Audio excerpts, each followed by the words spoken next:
El filósofo Voltaire dijo una vez: juzga a un hombre por sus preguntas más que por sus respuestas.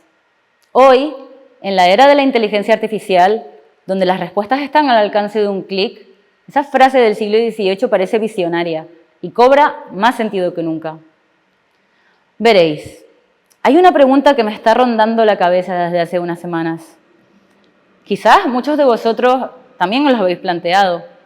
Esa pregunta es: ¿vamos a volvernos más tontos por usar la inteligencia artificial? Claro, esto no es una pregunta nueva. Ya Sócrates, hace más de 2000 años, alertaba sobre los peligros de la escritura. Decía que iba a volvernos olvidadizos.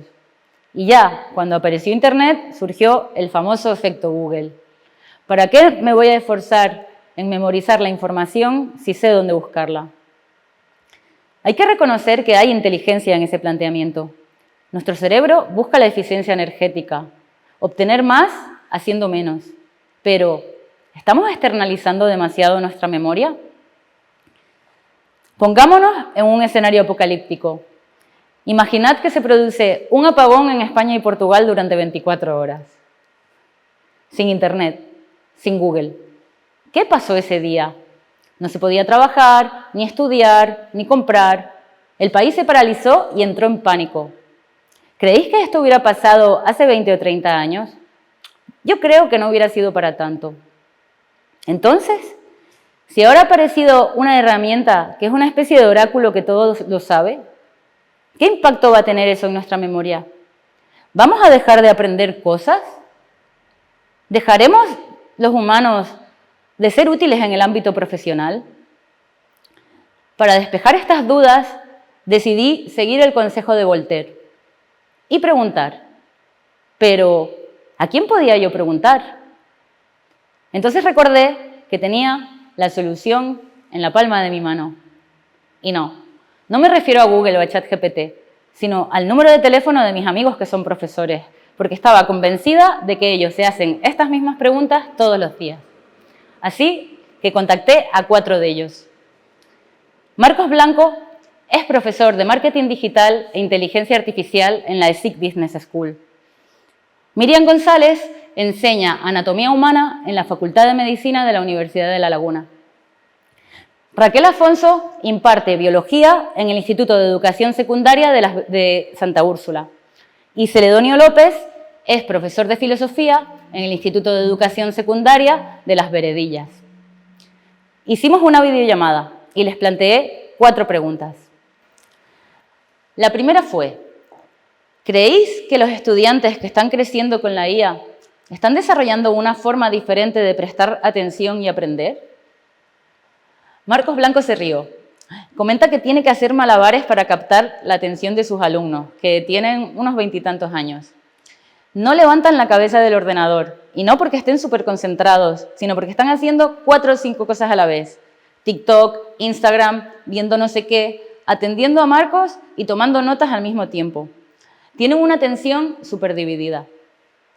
Marcos dice que esto no es por la IA, sino por el uso de Internet y los móviles, que los han acostumbrado a la inmediatez y a consumir contenido ultracorto. Por eso, cuando él explica algo en clase, tiene que utilizar conceptos muy concisos y breves, si no, los pierde.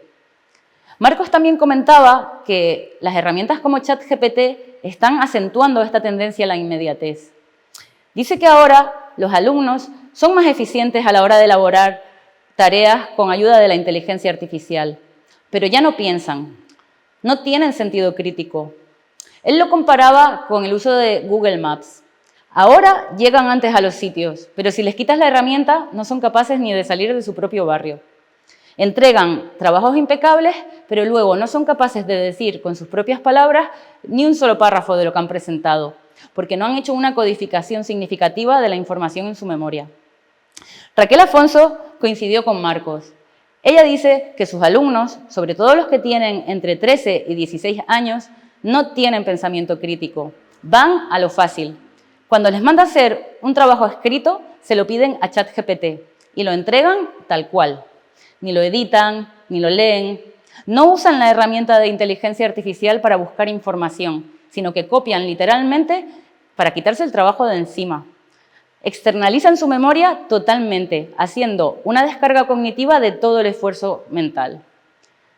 El resultado es que no aprenden.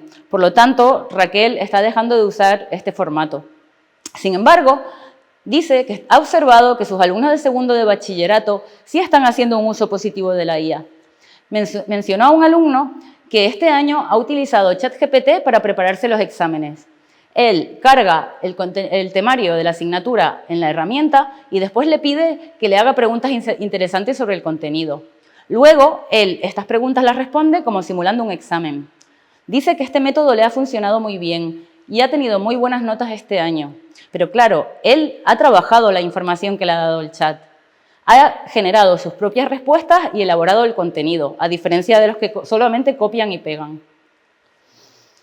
La segunda pregunta que les hice fue: si ahora es fácil redactar, resumir, organizar las ideas e incluso tomar decisiones con ayuda de la IA, ¿qué habilidades humanas os parece que es urgente reforzar?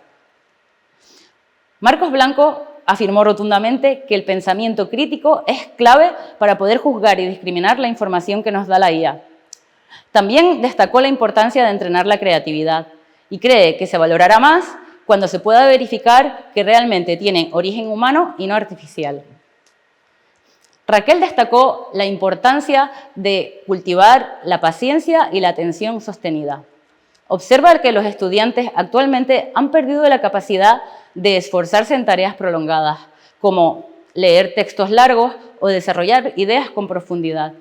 Están tan acostumbrados a las respuestas inmediatas y breves que se frustran cada vez que se encuentran ante una tarea que requiere tiempo y reflexión. Miriam González coincidió con Raquel y reafirmó la importancia de no perder habilidades como redactar. También considera fundamental el desarrollar habilidades sociales y la comunicación oral. Celedonio López aportó su visión de filósofo y considera que es muy importante desarrollar la capacidad de dudar con criterio y el diálogo como vía de aprendizaje. También destacó la importancia del trabajo cooperativo y de la ética. En tercer lugar, les pregunté: ¿cómo ha cambiado vuestra forma de enseñar y evaluar? Marcos dice que él antes enseñaba la teoría, planteaba unas prácticas y finalmente la entrega de un trabajo final. Ahora cada vez ve menos sentido a enseñar contenidos teóricos, porque piensa que la IA lo puede hacer mejor y más rápido. Él ve que el papel del profesor va a evolucionar hacia la figura del coach, una persona que guía, que plantea problemas y que evalúa que el alumno ha entendido los conceptos y ha reflexionado. En sus clases empieza a hacer cosas como pedirle a los alumnos que sean los que inventen los ejercicios o hagan presentaciones orales e incluso vídeos. Un método que le está funcionando muy bien es pedir a los alumnos que sean ellos los que enseñen la materia a sus compañeros, porque piensa que uno aprende mejor algo cuando se lo tiene que enseñar a otro. Raquel ha optado por dejar de mandar trabajos para casa. Prefiere que los alumnos trabajen en el aula y así ella puede comprobar que están asimilando los contenidos. Ha vuelto a los libros físicos, así les obliga a leer y buscar información en el texto. Miriam ha vuelto a los exámenes presenciales con papel y bolígrafo para evitar que los alumnos se copien usando ChatGPT. También ha cambiado su forma de evaluar los trabajos de fin de grado. Ahora ya no se limita a comprobar que estén bien escritos o que hayan aplicado correctamente los modelos teóricos, sino que plantea preguntas para comprobar que el estudiante está entendiendo lo que ha presentado. Celedonio piensa que los profesores deben adaptarse y cambiar su forma de preguntar, más centradas en el proceso que en el resultado. Piensa que una manera interesante de hacer reflexionar a sus alumnos es plantear muchos debates en clase y hacer que se cuestionen entre ellos. La última pregunta fue: ¿qué habilidades y profesiones crees que tenderán a desaparecer y cuáles surgirán? Marcos ve un futuro donde las habilidades técnicas más repetitivas, como la programación, la redacción, la producción audiovisual, serán dominadas claramente por la IA. Sin embargo, profesiones que requieren habilidades profundamente humanas, como la empatía, el pensamiento estratégico, la gestión de proyectos, serán altamente demandadas. Raquel opina que profesiones como la traducción algunas ramas del periodismo e incluso la producción musical están en riesgo. Ve que la IA será una gran aliada en el sector de la medicina, donde podrán mejorar los diagnósticos y tratamientos. También se cuestionó que su propia profesión esté en peligro de extinción y pueda ser reemplazada por la IA. Miriam cree que las profesiones administrativas desaparecerán y coincidió con Marcos en que aquellas profesiones que requieran el trato humano y la empatía sobrevivirán. Por último, Celedonio destacó que el profesor del futuro necesitará desarrollar conocimientos y habilidades técnicas para poder aplicar las herramientas de la IA a la enseñanza. Cuando terminó la videollamada con mis amigos, me quedé un rato pensando en lo que me habían contado. Y me picó la curiosidad. Y sí, le hice las mismas 4 preguntas a ChatGPT. ¿Y sabéis lo que pasó? Pues, en esencia, me dio casi las mismas respuestas que me habían dado los profesores, con una diferencia. Ninguna anécdota, ninguna risa, ningún matiz humano. Sin ese valor intangible que aporta un testimonio forjado a través de muchos años de experiencia. ¿Creéis que habría aprendido lo mismo si le hubiera preguntado directamente a la IA?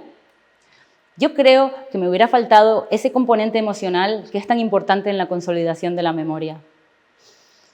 He llegado a una conclusión, y es que las respuestas ya no valen tanto como antes. Te las puede dar una máquina, gratis, rápido. Hoy, lo realmente valioso es la calidad de nuestras preguntas, el proceso que seguimos para adquirir el conocimiento. Porque una pregunta inteligente puede abrir mundos, una respuesta artificial solo los repite. Y eso no es algo que tengamos que temer, es algo que debemos entrenar. Se trata de aprender a aprender en tiempos de inteligencia artificial. Muchas gracias por vuestra atención sostenida.